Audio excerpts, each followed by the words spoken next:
Abraham से इसहाक उत्पन्न हुआ, इसहाक से याकूब उत्पन्न हुआ, याकूब से यहूदा और उसके भाई उत्पन्न हुए, यहूदा और तमार से फिरिस और जोहरे उत्पन्न हुआ। मुझे एक बात याद थी कि जो यहूदा के बेटे थे वो फिरिस और जोहरे नहीं थे, जो पहले उसके बच्चे हुए, लेकिन यहां वंशावली में वो ऐड क्यों नहीं किए गए? जब मैंने बाइबल खोली ध्यान से, फिर मैं पीछे गया उत्पत्ति की तरफ। जब उत्पत्ति में मैं पीछे गया तो मुझे इसकी हिस्ट्री पढ़नी थी कि याकूब जो यहूदा था, याकूब का बेटा था, उसको वंशावली में लिया गया, लेकिन जो उसके पहले बेटे थे वो बेटे वहां नहीं लिखे गए। ये कोई और बेटे थे जो वहां लिखे गए, जो बाद में हुए थे। जब मैंने वहां पढ़ा तो 38 उत्पत्ति 1 और 1 से 11 आयत में लिखा है, उन दिनों में ऐसा हुआ कि यहूदा अपने भाइयों के पास से चला गया और हीरा नामक एक अद्दुल्लाम वासी पुरुष के पास डेरा किया। कहां से चला गया? अपने घर से, अपने भाइयों से चला गया। अपने भाइयों से क्यों चला गया? क्योंकि सब भाइयों ने मिलकर यूसुफ को बेच दिया था। जब आप एक कुकर्म करते हैं उसकी सजा फिर आपके परिवार, आपकी लाइफ के ऊपर आती है, तब आपको फील नहीं होता, तब एकदम से कुछ नहीं होता, लेकिन तब पाप करने के बाद ऐसा माहौल, ऐसी सिचुएशन और ऐसी परिस्थितियां बनने लगती हैं कि आप खुद ब खुद डिस्ट्रक्शन की ओर, उजाड़ की ओर आप खुद चले जाते हैं। यहां पर वो चला गया, घर को छोड़ दिया उसने, भाइयों की संगति छोड़ दी और वो चला गया। लिखा हो यहूदा ने शुवा नामक एक कनानी पुरुष की बेटी को देखा, एक कनानी औरत देखा, लड़की को देखा, नाम शुवा था, विवाह करके उसके पास गया, गर्भवती हुई, उसके पुत्र पैदा हुआ। यहूदा ने उसका नाम एर रखा। जो वंशावली में वो है वो एर नहीं है।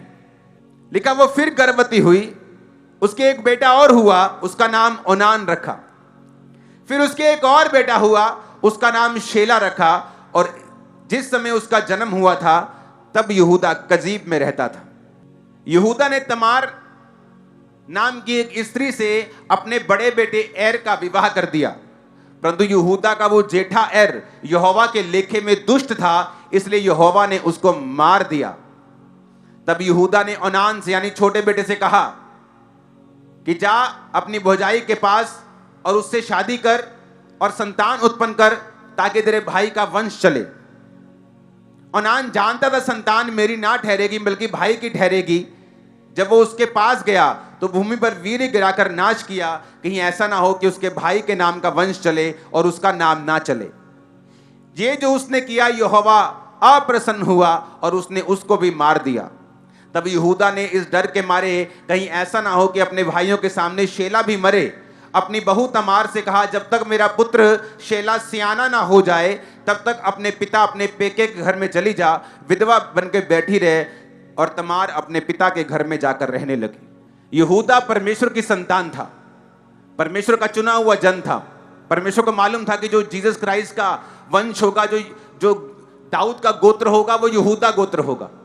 अब बड़ी समझने वाली चीज ये है कि परमेश्वर ने यहूदा के बेटों को क्यों मारा, और इससे भी बड़ी समझने वाली चीज ये है कि एक धर्मी जन जिसकी वंशावली में अब्राहम है, इसहाक है, याकूब है, जिसके दादे परदादे सुपर नेचुरल जबरदस्त इंसान हैं, जबरदस्त विश्वासी हैं, उसके साथ ऐसा कैसे हो सकता है कि उसके बेटे जो हैं वो मर रहे हैं लगातार? अब ध्यान से समझना क्यों हुआ ऐसा। उत्पत्ति 28 उसकी 6 से 9 आयत में लिखा है। यह तब की बात है जब इसहाक अपने दोनों बच्चों से अलग हो रहा था। उसका जो बेटा याकूब भाग रहा था, एसाव का आशीर्वाद याकूब को मिल चुका था। एसाव ये सब देखकर 38 याकूब उत्पत्ति 28 उसकी 8 आयत, एसाव ये देखकर, ये सोचकर कि कनानी लड़कियां मेरे पिता इसहाक को बुरी लगती हैं, अब्राहम के पुत्र इश्माइल के पास गया और इश्माइल की बेटी महलत को, जो नबायोत की बहन थी, ब्याह कर अपनी पत्नियों में मिला लिया। अब बड़े ध्यान से समझने वाली बात है। यहूदा का बाप था याकूब और दादा कौन था? इसहाक। यहूदा का बाप कौन था? पिताजी कौन थे? याकूब। याकूब के पिताजी कौन थे? इसहाक। इसहाक के पिताजी कौन थे? अब्राहम।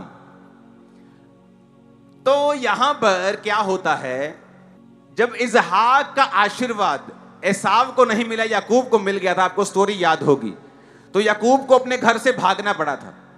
ये सारी सिचुएशन शैतान के द्वारा एक खास मकसद के तहत फैलाई गई है। यहां पर जब याकूब चला गया तो बाइबल कहती है एसाव ये जानकर कि कनानी लड़कियां मेरे पिता को बुरी लगती हैं, तो भी कनानी औरत के पास गया और उससे शादी कर ली। अब कनानी औरतें क्यों बुरी लगती थी, अब यह भी सवाल होगा आपके मन में, क्योंकि कनान जो था वो नूह के उस वंश से, उस पुत्र से पैदा हुआ था जिसने अपने पिता को नंगा देखा था। इसीलिए परमेश्वर कनान से क्या करता था, नफरत करता था, और इजराइलियों को भी कहा था मैं कनान सभी देश तुम लोगों को दूंगा, क्योंकि पापी की संपत्ति बाइबल कहती है किसके लिए है, धर्मी के लिए है। अब उसको मालूम था कनानी जो लड़कियां हैं मेरे पिता को बुरी लगती हैं। क्यों बुरी लगती हैं? उन लड़कियों में क्या कमी है?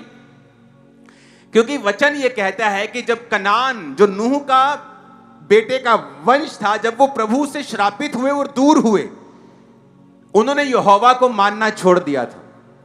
गहरी स्टडी ये बताती है कि वो लकड़ी और पत्थर के देवताओं की पूजा करते थे और बड़े ही अलग तरह की रीति रिवाजों को फॉलो करते थे। तो इसके कारण हमेशा अब्राहम का वंश ये मानता था कि हमारी शादी जो होनी चाहिए वो कनान की लड़कियों के बीच में नहीं होनी चाहिए। अब बाइबल क्या कहती है, जब यहूदा ने शादी की तो यहूदा ने भी यही गलती की और वचन कहता है उसने कनानी औरत के साथ शादी की। अब जब आप एक ऐसा काम करते हैं जो परमेश्वर के वचन के विरोध में है, तब तो कुछ नहीं होता, एकदम से कोई फर्क नहीं पड़ता। मान लो यहूदा ने कनानी औरत से शादी की, वाह वाह क्या पार्टी चल रही है, आज शादी हो रही है, फंक्शन चल रहा है, अभी पहला बेटा हो गया, बल्ले बल्ले, दूसरा बेटा हो गया, तीसरा बेटा, तीन बेटे हो गए, सब फर्स्ट क्लास चल रहा है। अरे कोई फायदा नहीं वचन में, सब ठीक चलता है, सब ऐसे ही है, सब इतना देखो मजेदार काम चल रहा है, पहला बेटा हुआ, दूसरा बेटा, तीसरा बेटा, कितनी सुंदर कनानी लड़की है, सब कुछ अच्छा चल रहा है, बिजनेस अच्छा चल रहा है। लेकिन वचन ये कहता है कि जब आप पाप की दिशा में चल पड़ते हैं, आज नहीं तो कल, नहीं तो 10 साल बाद आपको वो सारा मूल्य अदा करना ही पड़ेगा। जब एक कनानी औरत एक बच्चे को रेज करती है तो आप ये बात समझते हैं कि वो कनानी औरत यहोवा को नहीं जानती, वो वचन को नहीं जानती, वो अन्य जातियों से आई है जो अलग अलग तरह के रीति रिवाजों को करते हैं।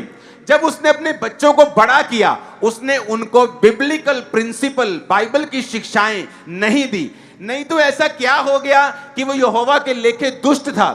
इसी कारण बाइबल कहती है कि जब तुम शादी करो तो अपने ही लोगों के बीच में करो, ताकि वो कर्स, वो श्राप, वो आत्माएं जो उनकी लाइफ में काम करती हैं वो तुम्हारी लाइफ में ना आए।